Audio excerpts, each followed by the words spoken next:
Welcome to the Banker Lamp. Please enjoy the video. You begin by securing the watch and removing the strap. This prevents damage and gives clear access to the case and bracelet.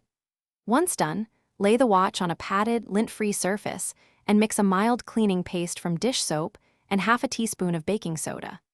You use a soft bristled brush to loosen dirt in links and crevices.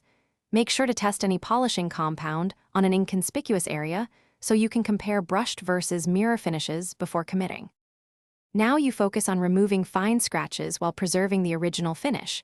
For brush surfaces, always move along the grain in steady, even strokes.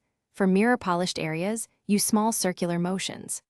Apply a pea-size amount of non-abrasive metal polish to a microfiber cloth, then work one section at a time, buffing lightly and checking progress often.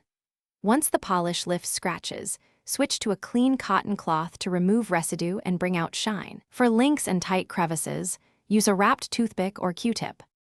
Finish by removing all polish residue.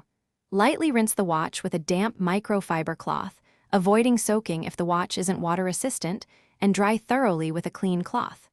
Once dry, use compressed air to clear moisture from between links and reattach the strap, checking seals and gaskets to maintain water resistance. If you notice dull spots, repeat buffing gently.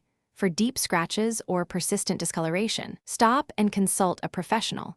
Trying aggressive abrasives at home can irreversibly damage.